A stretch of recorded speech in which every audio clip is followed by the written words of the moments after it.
So very good morning everyone, कैसे हैं आप सभी लोग। मैं आर के मेहता आप सभी का एक बार स्वागत करता हूं एग्जामपुर के बैंकिंग क्लासेस में। आप हमारे यूट्यूब चैनल का नाम जैसा कि आप लोगों ने हजारों बार सुन लिया होगा अब तक हमारे मुंह से, एग्जामपुर बैंकिंग क्लासेस। अभी तक अगर आप लोगों ने इस चैनल को सब्सक्राइब नहीं किया है तो अभी के अभी जाकर के सब्सक्राइब जरूर करें और साथ ही साथ में बगल की वो घंटी दबाना बिल्कुल ना भूले और साथ में ऑल पे सेलेक्ट जरूर करें, ताकि आपको आगे की जितनी भी आपको क्लासेस हो, आपको कोई भी शेड्यूल हो, आपको वो पता चलता रहे, मिलता रहे। ठीक है बच्चों, चले करें स्टार्ट फिर।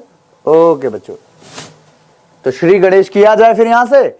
चलो, जितने भी बच्चे लाइव आए हैं या जो नया है, तो नया बच्चा एक बार कमेंट करके जरूर बोले ये चीज नया कि आई एम न्यू हेयर, अपना एक बार लिख करके बता दीजिए कि आई एम न्यू हेयर। ठीक है, ताकि हम मुझे पता चल पाए कि कौन कौन नया बच्चा आया है, कोई पुराना है। ठीक है, शुरू करते हैं क्लास को यहां से। तो आप जैसे कि जानते हो IQD का ये सीरीज चल रहा है जिसमें कि हम इंपॉर्टेंट क्वेश्चन डिस्कशन कर रहे हैं, जो आपके एग्जाम ओरिएंटेड टारगेट करते हुए हम अपने अभी तक का जो सेशन चल रहा था लगातार उसको कंटिन्यू कर रहे हैं, जिसका आज 20th पार्ट है, यानी कि आज इसका 20वां लेक्चर है बच्चों। तो आप लोगों ने अगर पुरानी वीडियो उसको मिस कर दिया है या नहीं देखा है या कोई सीरीज छूट गई है, तो बेटा इसमें कई सारे क्वेश्चंस ऐसे होते हैं जो कनेक्टेड होते हैं, कहीं ना कहीं इंटरकनेक्टेड होते हैं, तो इसलिए उसको भी जरूर देखना। अभी मैंने हाल ही में एक दो क्लासेस इसमें ली थी जिसमें मैंने क्लॉजेस डिटेल में पढ़ाया था, व्हाट और दैट के कॉन्सेप्ट बताए थे कि कहां व्हाट आता है और कहां दैट आता है। इसके अलावा इन्फिनेटिव के एडवांस रूल्स मैंने सिखा दिए हैं। तो बेटा बहुत सारी चीजें पहले भी है, तो प्लेलिस्ट को चेकआउट जरूर कीजिए। ये बात मैंने नए बच्चों के लिए बताई, जो पुराने हैं वो तो लगातार क्लास ले ही रहे हैं। करते हैं स्टार्ट फिर बच्चों, शुरू करें। हाँ जी, क्वेश्चन आपकी स्क्रीन पे है। हर क्वेश्चन पे आपको मात्र 10 से 15 सेकंड दूंगा मैं, ठीक है, बस उससे ज्यादा नहीं। और अपना आंसर एक बार कमेंट बॉक्स में करें। और हां, कोई भी बच्चा कमेंट में ऐसे आंसर नहीं देगा सर ए बी सी, ऐसे नहीं भाई। जो सटीक आंसर है वो दो। आप आर के मेहतो सर के स्टूडेंट हैं, सटीक आंसर दो कि सर ये है और इसकी जगह ये नहीं, इसकी जगह ये आना चाहिए, ऐसे बताओ। चलो मैं साइड हो गया, स्क्रीनशॉट ले लो।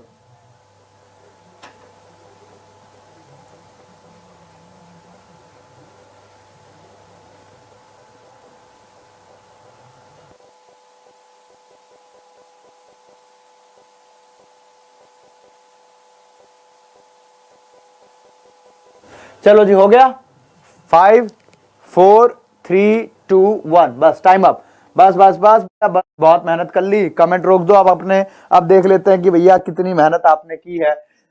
सेंटेंस पढ़े एक बार। The Nobel peace prize is awarded every year in Oslo at December. तो बेटा बहुत ही इजी तरीके से आप इसका आंसर निकाल सकते थे।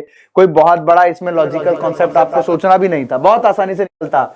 जैसा कि आपको दिख रहा है कि ये दिसंबर एक मंथ की बात हो रही है। किसकी बात हो रही है बच्चे? मंथ की बात हो रही है। खैर, मैं आपको डायरेक्ट आंसर ना बता करके इससे रिलेवेंट जो भी चीजें हैं और बता देता हूं। आपको तो मेरे पढ़ाने का तरीका पता है, मैं डायरेक्टली सिर्फ आंसर कराने के लिए नहीं बैठा हूं, सिखाने के लिए बैठा हूं। सुनो गौर से। अगर कभी भी हमारे पास डे या डेट, डे आ जाए या कोई डेट आ जाए या कोई ओकेजन आ जाए, अगर इनमें से कोई भी वर्ड का यूज हो रहा हो तो बच्चे क्या लगाएंगे? तो ऐसे में लगाया जाता है, लिख लेना ऑन। ऐसे में लगाया जाता है ऑन। क्या क्या वर्ड आने चाहिए? तो अगर हमारे पास कोई डे आ जाए, डेट आ जाए, जैसे संडे, मंडे, है ना, इससे रिलेवेंट कुछ भी आ गया, या फिर कोई डेट जैसे कि 2 अगस्त, 3 जुलाई, 2 फरवरी, या कुछ भी ऐसा, ठीक है, 17 अगस्त, 15 अगस्त, 26 जनवरी, 2 अक्टूबर, कुछ भी ऐसा आ जाए, डे, डेट, ओकेजन, कुछ भी, तो वहां ऑन लगाओ। पॉइंट नंबर 2, अगर कभी भी हमारे पास मंथ या ईयर की बात आ जाए, मंथ या ईयर की बात आ जाए, और साथ ही साथ में क्या दिख जाए बच्चों? साथ ही साथ में क्या दिख जाए बच्चों? ड्यूरेशन दिख जाए। मैंने क्या बताया? या तो मंथ, या तो ईयर, या तो ड्यूरेशन। अगर ऐसा कुछ दिख जाए तो बेटा हमेशा याद रखो, क्या लगाओगे? क्या लगाओगे? इन लगाओगे। ठीक है, या तो डे या तो मंथ आ जाए या ईयर आ जाए। जैसे जनवरी, फरवरी, मार्च, अप्रैल, कुछ भी ऐसा, ये हो गए मंथ। ईयर की बात करें जैसे 2017, है ना, या फिर इसके अलावा 2019, 1997, या ऐसा कुछ भी आ जाए। या फिर इसके अलावा कोई हमारे पास ड्यूरेशन आ जाए, जैसे first world war, second world war, या XYZ, ऐसा कुछ भी आ जाए। तो बेटा ये हो गया हमारा क्या? इनके फॉर्मेट का पार्ट। अब आ जाओ एट, उस पे क्या आता है? जैसे कि अगर आपके पास AM, PM, ओ क्लॉक, या फिर कोई भी फिक्स पॉइंट ऑफ टाइम आ जाए, फिक्स पॉइंट ऑफ टाइम आ जाए, फिक्स्ड पॉइंट ऑफ टाइम। ये जिसको कंफ्यूजन है फिक्स पॉइंट ऑफ टाइम क्या चीज होता है, मैं अभी आगे बता दूंगा, 2 मिनट वेट करना, ठीक है।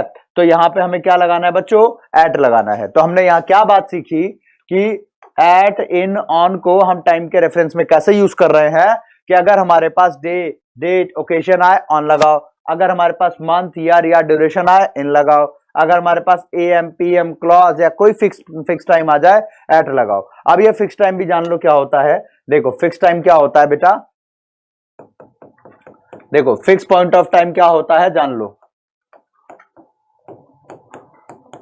फिक्स पॉइंट ऑफ टाइम क्या होता है, फिक्स पॉइंट ऑफ टाइम ये होता है जैसे अगर आपके पास ऐसे वर्ड्स आ जाएं जैसे सनराइज, सनसेट, डॉन, डस्क, ठीक है। सनराइज हो गया, सनसेट हो गया, डॉन हो गया, डस्क हो गया, ब्रेकफास्ट हो गया, लंच हो गया, डिनर हो गया, मतलब XYZ, अगड़म बगड़म लहसुन प्याज अदरक। यानी कि अगर कभी भी इनमें से कोई भी कंटेंट आपको ऐसा दिखाई दे रहा हो, कुछ भी ऐसा शब्द आ जाए, समझ जाना that is a fix point of time. तो आपको क्या लगाना है बच्चों, तो इन सब के साथ आपको क्या लगाना होता है, तो एट का यूज करना है, ठीक है। जैसे एट सनराइज, एट सनसेट। अच्छा कुछ बच्चे ये पूछ रहे होंगे कि सर ये डॉन और डस्क ये क्या होता है, सर पहली बार सुना है। चलो जिन्होंने पहली बार सुना उनको मैं बता दूं, बेटा डॉन और डस्क क्या होता है। डॉन का मतलब सेम वही जो सनराइज हमने कहा ना, सनराइज जो कहा वो यही चीज थी डॉन, और जो सनसेट हमने बोला वही था हमारा डस्क। तो dawn, dusk, sunrise, sunset, right. अगर इसको हिंदी में बोले तो इसका मतलब होता है सूरज की पहली किरण, सूरज की आखिरी किरण, ठीक है, डॉन, डस्क। खैर अब आ जाते हैं मुद्दे पे। आपके क्वेश्चन था the Nobel peace prize is awarded every year. जो नोबेल पीस प्राइज है वो हर साल अवार्ड दिया जाता है, अवार्ड के रूप में दिया जाता है। कहां पे, ओस्लो कोई जगह का नाम है, ठीक है, देश में जगह है ओस्लो। एट दिसंबर, तो बस यहीं फंस गए आप। सर दिसंबर लिखा है ना, दिसंबर क्या होता है, मंथ। अभी मैंने क्या सिखाया, मंथ में क्या आता है, एट, इन या ऑन। तो सर जी क्या, पीछे बिना पलट के बताइए, तो सर जी इन आएगा, एट कैसे आ सकता है, इन दिसंबर, ठीक है। ये हो गया आपका सही आंसर। आगे बढ़ते हैं, आंसर दो अब इसका। मैं साइड हो रहा हूं जल्दी से, 15 सेकेंड।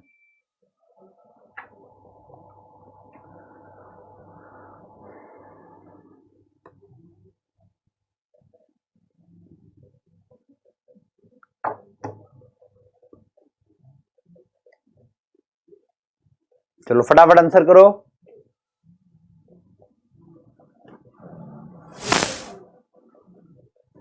चलो लेट्स सी क्या आंसर करते हैं आप लोग। कर दिया, ओके चलो स्टार्ट करें फिर। You gave me an apple and 2/3 of that apple were bruised badly so I put them in the dustbin. बहुत इजी क्वेश्चन था, बहुत आसान क्वेश्चन है। अगर आप इसमें भी गलत आंसर करते हो या इवन इसके अंदर आप बहुत टाइम लगा रहे हो तो बेटा बहुत गलत जा रहे हो, अभी बहुत गलत रास्ते पे हो, ठीक है। थोड़ा सा आपको और सीखने की जरूरत है, काम करने की जरूरत है अपनी नॉलेज पे। देखो थोड़ा सा ना क्वेश्चन को आप पढ़ते टाइम ही ना अंडरस्टैंडिंग करनी शुरू कर दो कि भाई यहाँ पे मिस्टेक वाला पार्ट है तो है कहाँ, कौन से वाले हिस्से पे आपको मिस्टेक वाला पार्ट दिख रहा है। अगर आप एक बार इस चीज को समझना जान शुरू कर दोगे ना तो अपने आप आपको जो है सीधा हिट जाएगा, दिमाग सिर्फ क्लिक करेगा, हाँ भाई ये गलत है। देखो कैसे, you gave me an apple and 2/3 of that apple were bruised badly. बेटा जो आप सोच रहे हो वहां गलती नहीं है, गलती कहीं और थी, ध्यान से देखा नहीं आपने, प्रोनाउन से रिलेटेड थी। मीनिंग क्या आ रही है कि जो सेब यानी कि जो एप्पल तुमने मुझे दिया था उसका जो 2/3 हिस्से थे ना वो काफी क्या थे, पूरी तरीके से खराब हो चुके थे। सो मैंने उसको क्या किया, उठा के डस्टबिन में डाल दिया। किसको उठा के डस्टबिन में डाल दिया, एप्पल को उठा के डस्टबिन में डाल दिया या 2/3 को काट करके डस्टबिन में डाला। तो सर यहाँ पे 2/3 को काट के डस्टबिन में डालने की कोई बात नहीं हो रही है, ऐसा कहीं लिखा नहीं है कि आई कट इट या कुछ ऐसा, ठीक है। तो आप पील ऑफ भी नहीं किया है, कुछ भी मतलब ऐसा है नहीं। तो जाहिर सी बात है कि बात एप्पल की हो रही है सर जी, और एप्पल की हो रही है तो यह दम कैसे आया, एप्पल तो सिंगुलर होता है ना, तो इट लगाना था यहाँ पे, बस ये मिस्टेक थी आपकी। क्लियर हुआ, ऐसे करके आपको करना है। डन डन डन, समझ में आ गया, समझ में आया क्या, चलो जी आगे बढ़े, समझ रहे हो, समझ रहे हो, चलो आंसर आगे नेक्स्ट क्वेश्चन पे। ये वाला क्वेश्चन आया आपके स्क्रीन पे, मात्र 1.5 करोड़ का। फटाफट आंसर करो। हाँ, देखते हैं किसका क्या जवाब। अच्छा, साइड हो जाते हैं। ये लो जी, पूरी स्क्रीन दिखेगी आपको। हाँ जी, हट गए हम।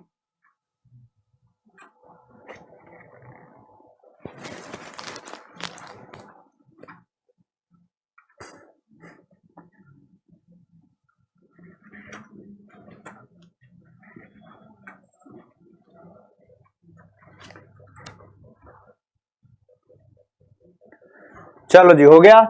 अब knowledge of at least 2 languages, knowledge of at least 2 languages are required to pass the examination. चलो, बहुत बढ़िया आंसर। तुम लोग तो भाई साहब गजब के बच्चे हो। किसके बच्चे हो? गजब के बच्चे हो। ठीक है, बहुत बढ़िया, गजब के बच्चे हो। ठीक है, ठीक है, ओके बेटा। तो तुम लोग इतने गजब के बच्चे हो, इतने गजब के बच्चे हो कि क्या बताए कि कितने गजब के बच्चे हो। बहुत बढ़िया, तगड़े तगड़े आंसर आ रहे हैं। देखो, मैं बता देता हूं इसका सही जवाब क्या होना चाहिए।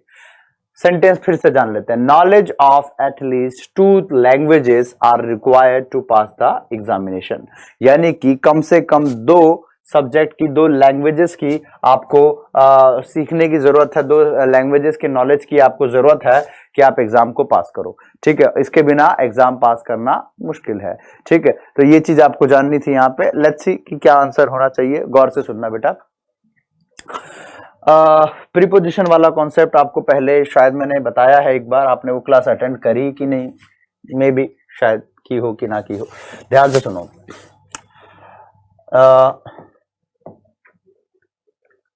ये लो, इजी क्वेश्चन दिखाता हूं आपको, इजी से भी easy. Ankit with all his friends are planning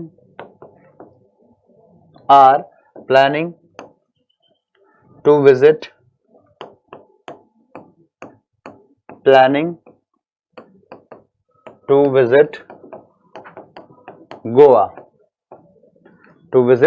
Goa. अगला, the bag in addition to all the books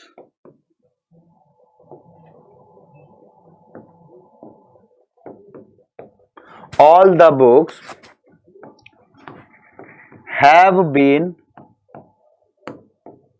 found।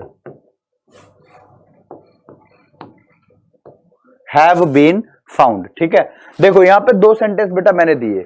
अब इसमें आपको ध्यान क्या रखना है, कैसे आंसर निकालना है कि अगर कभी भी आपके पास कोई भी सेंटेंस ऐसा हो कि किसी सेंटेंस के अंदर एक प्रीपोजिशन वाला एक शब्द है ये, ठीक है, अगर ये कभी भी ऐसा होता है कि सब्जेक्ट 1 और सब्जेक्ट 2, अगर हम सब्जेक्ट 1 और सब्जेक्ट 2 को किसी प्रीपोजिशन से जोड़ते हैं तो हमेशा याद कर लो या करो कि बेटा इसके बाद आने वाला प्रोनाउन, या इससे पहले आप कहो वर्ब, ठीक है, क्योंकि पहला तो प्रायोरिटी वर्ब होता है।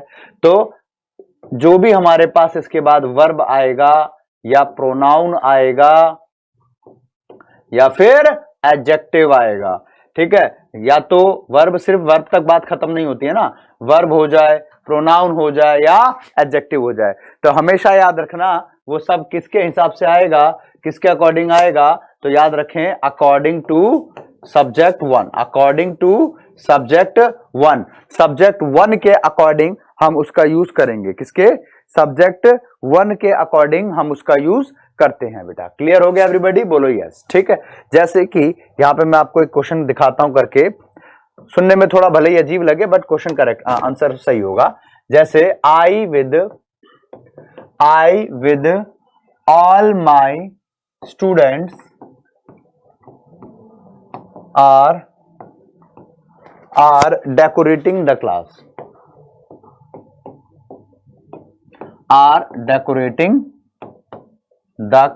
ठीक है बेटा। तो देखो यहां पे हमारे पास I with all my students are decorating the class, ठीक है, देखो बेटा यहाँ पे हमारे पास सब्जेक्ट 1 आ रहा है क्या, आई। सब्जेक्ट 2 आ रहा है ऑल माई स्टूडेंट्स। किससे जुड़ा सर जी, प्रीपोजिशन आ गया विद, इससे जुड़ गया हमारा। अच्छा, अब 1 के हिसाब से हमें देखना है 1 में सब्जेक्ट कौन है सर जी, तो सब्जेक्ट है आई। सब्जेक्ट कौन है, आई है। आई के हिसाब से हेल्पिंग वर्ब क्या आनी चाहिए, तो आई के साथ क्या आता है, आर आता है क्या जी, नहीं बिल्कुल गलत है। क्या आना चाहिए सर जी, एम आना चाहिए। I with all my students am decorating. सुनने में थोड़ा सा भले ही सेंटेंस अजीब व गरीब लगे, बट माँ कसम सेंटेंस ये ऐसे ही होता है। तो मैंने कोई रूल रेगुलेशन नहीं बनाए होते हैं, तो कृपया करके ये बिल्कुल हैरान परेशान मत हो गए गुरुजी आपकी इंग्लिश तो बिल्कुल ही अलग चलती है। बहुत सारी चीजें तो ऐसी होती है बेटा जो आप सुनते सुनते सीख गए हो, बड़े हो गए हो, और आपको पता तक नहीं चलता कि वो आपने कितना गलत या सही बोला। जैसे मैंने पहले भी आपको सिखाया है। थैंक यू सो मच और वेरी मच। सुनने में दोनों अच्छा लग रहा है। हाँ, you are so beautiful, you are very beautiful, सुनने में दोनों अच्छा लग रहा है, राइट। बहुत सारे वर्ड्स होते हैं जो सुनने में कंफ्यूज करते हैं और लगता अच्छा ही है। जैसे चाइल्ड, बेबी, किड एक जैसा है। Unmarried, single, bachelor, reason, cause, costly, expensive, ladies, female, women, answer, reply, climate, weather, है ना, एक जैसा है। करेक्ट और राइट, इनकरेक्ट और रॉन्ग, बहुत सारे शब्द होते हैं जो सुनने में एक जैसे लगते हैं और हम गलत ही सुन गए, बड़े हो गए पता चलता सब बंटाधार। चलो अब आ जाओ यहाँ पे। अब जैसे Ankit with all his friends are, Ankit हो गया अपने पास कौन, सब्जेक्ट 1। ऑल हिज फ्रेंड्स हो गया सब्जेक्ट 2, प्रीपोजिशन आया विद। अब अंकित सब्जेक्ट 1 है, 1 के हिसाब से क्या आना चाहिए था, तो 1 के हिसाब से इज आ जाता। आगे बढ़ो। The bag in addition to, bag हो गया सब्जेक्ट 1, इन एडिशन टू हो गया हमारा प्रीपोजिशन, और सब्जेक्ट 2 हो गया ऑल द बुक्स। हमें तो 1 के हिसाब से देखना है। अब बैग सब्जेक्ट 1 है, 1 के हिसाब से क्या आएगा, तो 1 के हिसाब से आएगा हैज। समझ में आ रहा है, समझ रहे हो, समझ रहे हो, तो भाई ठीक है। तो यहाँ पे बेटा हमारे पास सब्जेक्ट 1 के हिसाब से चलना था। अब आ जाओ आपके मेन मुद्दे पे, ये आपका मेन क्वेश्चन था। अब आपको इतनी लंबी रामायण मैंने सुनाई किस लिए, इसी के लिए। नॉलेज सब्जेक्ट 1 हो गया, प्रीपोजिशन, ठीक है, और ये हो गया सब्जेक्ट 2, एटलीस्ट 2 लैंग्वेजेस, राइट। तो सब्जेक्ट 1 ये हो गया इतना लंबा, सब्जेक्ट 2 ये बीच में आ गया प्रीपोजिशन ऑफ, ठीक है। तो हमको चाहिए किसके हिसाब से, तो गुरुजी 1 के हिसाब से चाहिए। अब 1 के हिसाब से चाहिए तो नॉलेज तो जाहिर सी बात है, नॉलेज आर नहीं होता इज होता है, बस इतनी सी बात थी, ठीक है, इतनी सी बात थी। अब इसके लिए तुम लोग जो है इतना परेशान रहते हो कि सर जी इतना मतलब कहाँ से मिलेगा, कैसे मिलेगा, इतना क्वेश्चन मुश्किल होता है, फलाना ढिमकाना। अरे कोई मुश्किल नहीं है, आप लोग एक बार करना शुरू करो उन चीजों को, सब आसान लगता है। फिर जब आप एक बार करना स्टार्ट करते हैं ना, सारी चीजें फिर आपको आसान लगती है। ये सब कुछ डिपेंड करता है एक ही चीज पे, वो है प्रैक्टिस। यानी कि आप जो है 4 रूल सीख लो और उससे 40 प्रैक्टिस कर लो क्वेश्चन। 10 सीख रहे हो तो 100 क्वेश्चन प्रैक्टिस कर लो। एक बार जब आपकी प्रैक्टिस मतलब आपका प्रैक्टिस सेट आप करने लग जाओगे ना ज्यादा से ज्यादा, तो बेटा आपके बहुत सारे क्वेश्चन डाउट वगैरह सब सॉल्व हो जाएंगे। आगे चलो, आंसर दो इसका। ये आपके स्क्रीन पे क्वेश्चन आ गया, ये बड़ा मस्त क्वेश्चन है, बताओ।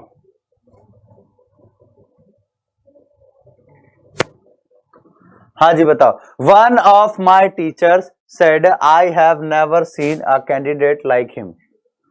हाँ जी बताओ। चलो मैं 10 सेकंड के इस बार 15 ले लो, जाओ 15 सेकंड ले लो, आंसर करके बताओ।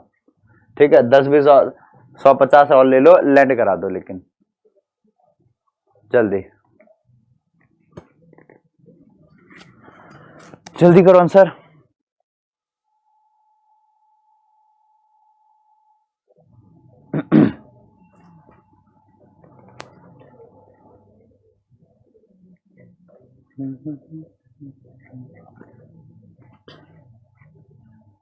चलो सेंटेंस बन रहा है, one of my teachers said. अब जो बच्चे ये टीचर्स में गलतियां ढूंढ रहे हैं बेटा, तुम लोगों ने पिछली क्लासेस कहीं छोड़ी है लग रहा है।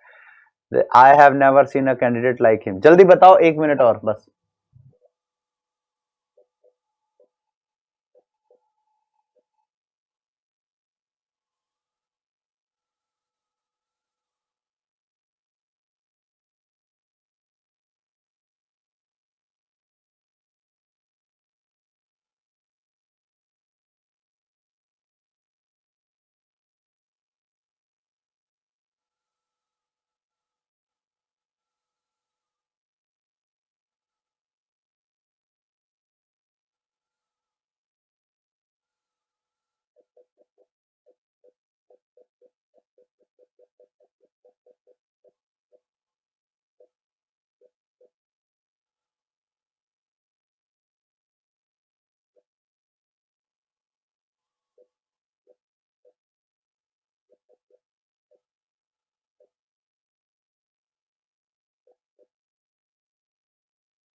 चलो कर दिया।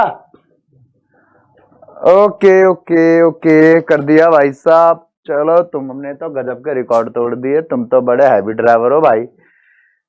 बड़े खतरनाक खतरनाक आंसर फेंक फेंक के मारते हो। किसी के पास ऑस्कर है तो जरा दे के मारो इन्हें एक बार।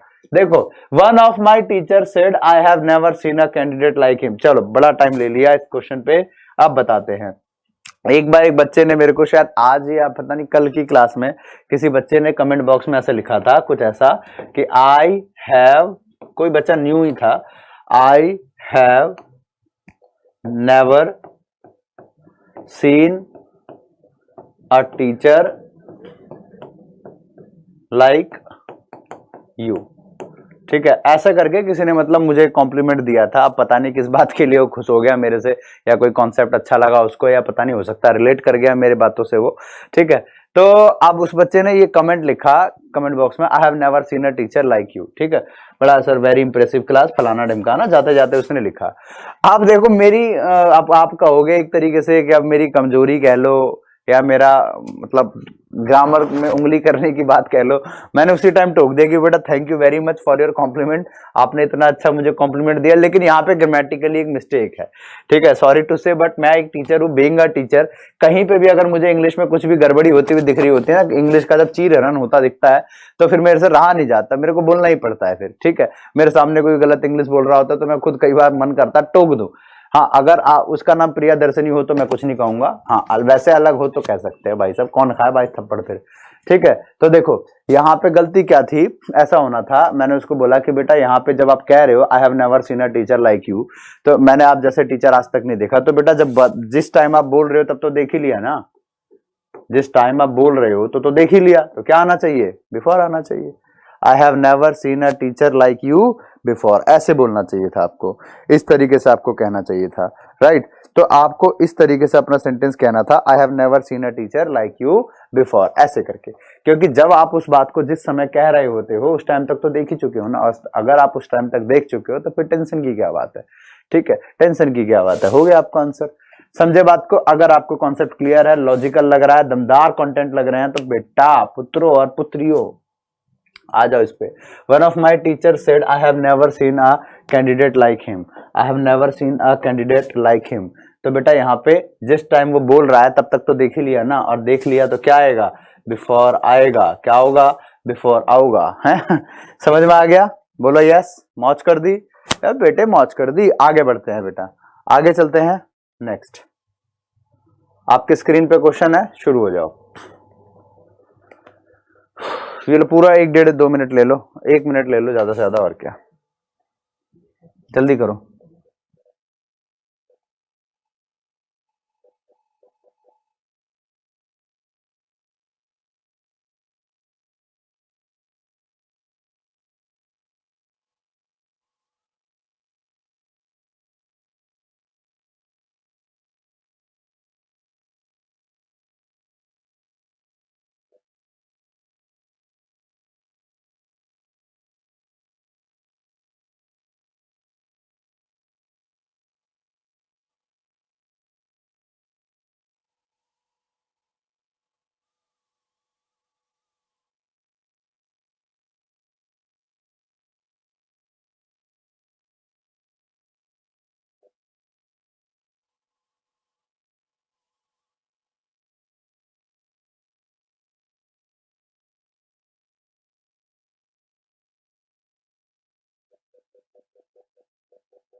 चलो भैया, हो गया आंसर। देखें क्या क्या आंसर किया तुम लोगों ने। हाँ मेरे प्यारे प्यारे नालायक छात्रों, देखें अब आपके आंसर लालो और लालियो। Even after 70 years of independence lakhs of people do not have beds to sleep. अब बेटे ये देखो मौज कर दी, एक सेंटेंस दिखाता हूं आपको।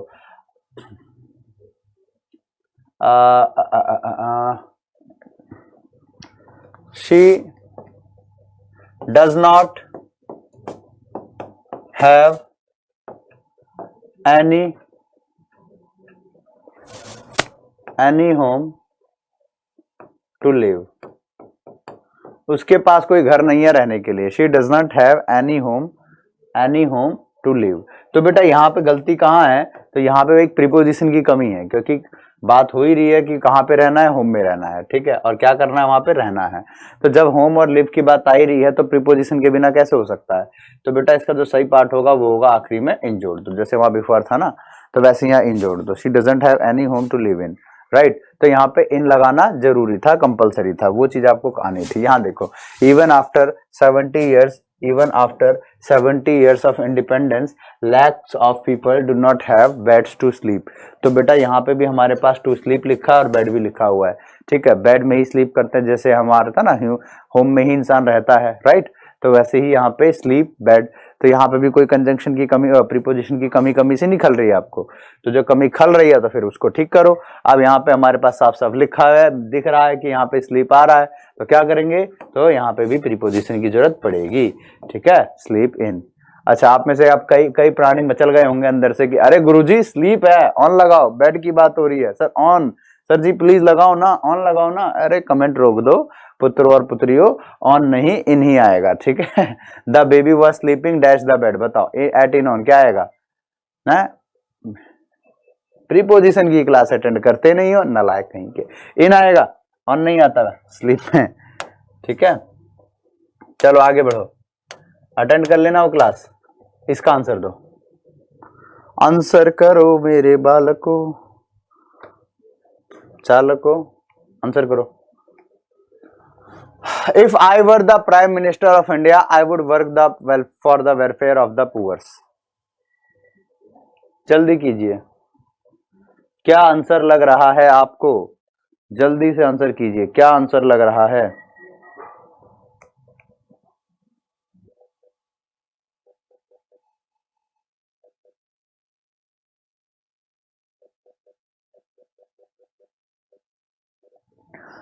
चलो जी, हो गया everybody.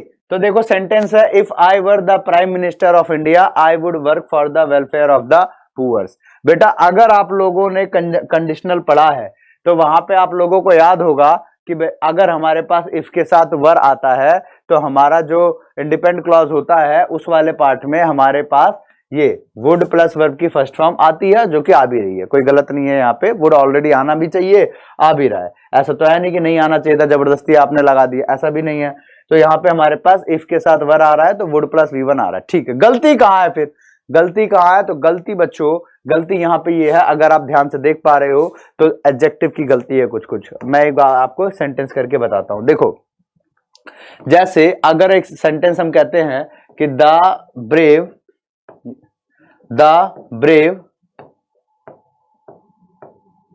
Is not afraid to die.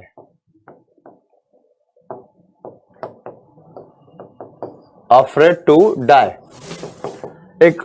एक और ले लेते हैं, the kind does not insult anyone.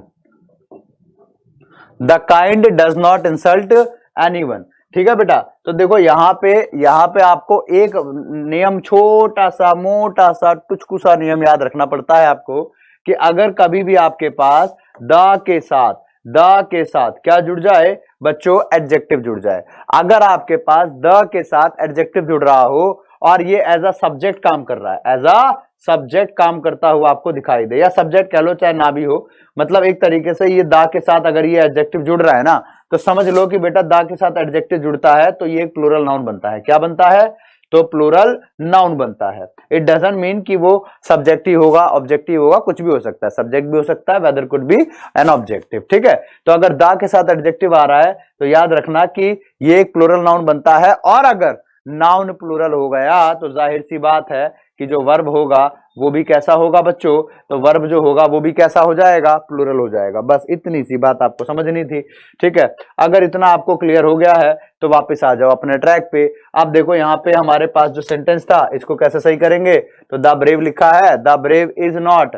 तो बेटा यहाँ पे ये मतलब, इसका मतलब ये आ रहा है कि बहादुर लोग। जब हमारे पास द लिखा आ जाए एडजेक्टिव में तो समझ लो उसका मतलब वहां लोग, ये कंसल्ट हो जाता है। तो द ब्रेव इसका मतलब बहादुर लोग। ये वो एक बहादुर की बात नहीं हो रही, बहादुर पानी लिए रे, वो बहादुर नहीं है। यहाँ बहादुर का मतलब है बहादुर लोग मरने से नहीं डरते। तो यहाँ पे एक बहादुर नहीं है, सारे की बात हो रही है।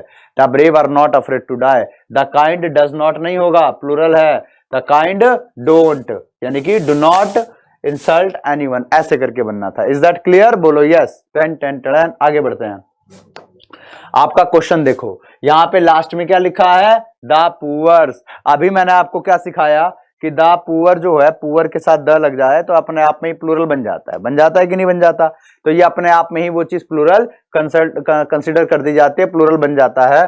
तो पुअर्स कैसे आ गया फिर? तो क्या आएगा? सिर्फ अकेला द पुअर। ये अपने आप में गरीब लोग, ये मीनिंग निकाल रहा है। ठीक है, कि गरीब लोगों की उसने मदद करी या समथिंग लाइक दैट। ठीक है, चलो आगे बढ़ते हैं।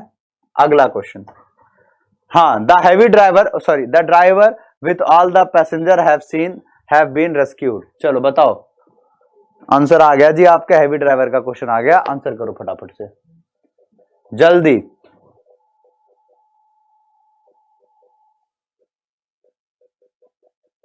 हाँ जी, करो करो करो। The driver with all the passengers have been rescued, क्या आना चाहिए आंसर?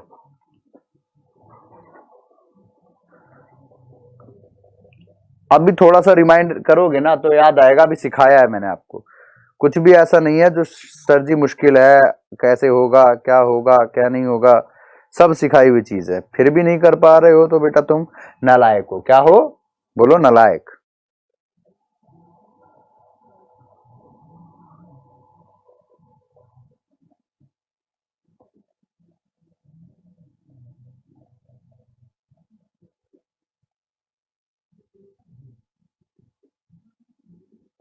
हो गया? चलो जी, आप देखते हैं। द ड्राइवर, अभी प्रीपोजिशन वाली बात याद है? एक मिनट पीछे दिखाता हूं आपको, अभी स्लाइड पीछे करके अभी दिखाता हूं। किधर गया? अभी सिखाया था आपको, ये रहा। ये स्लाइड गौर से देखो, मैंने आपको यहाँ क्या सिखाया था कि सब्जेक्ट 1 और सब्जेक्ट 2 अगर प्रीपोजिशन से जुड़े तो इसके बाद आने वाला वर्ब, आने वाला प्रोनाउन या आने वाला एडजेक्टिव, चाहे वर्ब हो, प्रोनाउन हो या क्या हो, एडजेक्टिव हो, ये किसके हिसाब से चलना चाहिए सर जी? 1 के हिसाब से चलना चाहिए।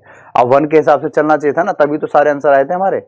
अब आ जाओ यहाँ पे, किधर गया बाबा, इधर गया बाबा, ये बाबा, चलो ये आया बाबा। देखो अब इसको कैसे किया जाएगा मुन्ना, तो यहाँ पे हमारे पास द ड्राइवर हो गया सब्जेक्ट 1, ठीक है, हैवी ड्राइवर हो गया सब्जेक्ट 1, उसके बाद ऑल द पैसेंजर्स, ठीक है, ये हल्के पैसेंजर और हैवी ड्राइवर, ये सब्जेक्ट 1, ये सब्जेक्ट 2, किससे जुड़ रहा है? पुत्र और पुत्री हो, विद से जुड़ रहा है, ठीक है। तो हमें चाहिए किसके हिसाब से सर जी? 1 के हिसाब से। अब ड्राइवर 1 के हिसाब से चाहिए तो आगे क्या हेल्पिंग वर्ब आ रही है? गुरुजी हैव आ रही है, ये कैसे आ गया? ये नहीं आना चाहिए था, तो ये हैव की जगह क्या आएगा? तो हैव की जगह आएगा हैज आएगा। क्या आएगा? बोलो, हैज आएगा। जय महाकाल। चलो जी, बढ़िया, ठीक है। तो ये आपका आंसर होना चाहिए था। Is that clear everybody? बोलो यस। अगर आपका क्लियर है तो बता दो एक बार यस करके। देखो आप लोग एक चीज का ध्यान रखें हमेशा लाइफ में कि अगर आप लोगों को कुछ भी जीवन में पाना है तो आपको ना कामयाबी के लिए कोई मेहनत नहीं करनी पड़ती है, सिर्फ आदत बना लो, ठीक है। एक बार अगर मेहनत करना आदत बन जाए तो वहां पे आपका मेहनत बचता ही नहीं है, फिर वो तो आदत है आपकी, हैबिट है, और हैबिट करने में क्या मेहनत लगती है। अब एक बात बताओ छोटी सी, ठीक है, मान लीजिए अभी के टाइम में कोई बच्चा जो है मोटिवेट होकर के 5 घंटा पढ़ ले, छठे घंटे में हालत खराब हो जाती है, 3 दिन पढ़ के चौथे दिन छोड़ देता है, ठीक है। ऐसा पढ़ के भी फायदा क्या? इतना मोटिवेट होकर फायदा क्या? मैं आपको ना एक तरीका बताता हूं, आपने कभी गौर किया है? यूपीएससी के लिए जो तैयारी करते होते हैं बिल्कुल डेडिकेटेड होकर के, वो 10-10 घंटा पढ़ लेते हैं, फिर भी उनको पता नहीं चलता 10 घंटे बीत गए। और वही चीज है कि आप लोग जो है क्या ऐसा करो कि आप भी पूरी तरह से मेहनत करो और आप डेडिकेटेड होकर के, और मेहनत भी ना लगे और आप मेहनत कर रहे हो, आप उस काम को ऐसे करो कि आपको मजा आए। मजा आना शुरू हो जाएगा ना तो मेहनत कई तेल लेने, मेहनत पता ही नहीं चले, आप कर रहे हो मेहनत और आपको पता भी नहीं चल रहा। आप मेहनत कर रहे होंगे और आपको पता भी नहीं चलेगा कि सर जी हम तो मेहनत कर रहे थे। कैसे? जैसे मान लो कि आप डेली मॉर्निंग वॉक पे जाते हैं, या फिर डेली आप बच्चों के साथ, दोस्तों के साथ क्रिकेट खेलते हैं, या चाहे कुछ भी, भाई मेहनत तो वहां भी है। अगर आप मान लो क्रिकेट खेल रहे हैं तो भाई मेहनत तो लग रही है ना, आपका फिजिकल वो तो लग रहा है ना फोर्स वहां पे, यानी मेहनत लग रही है, लेकिन उसमें आपको मजा आ रहा है इसलिए आपको पता नहीं चलता।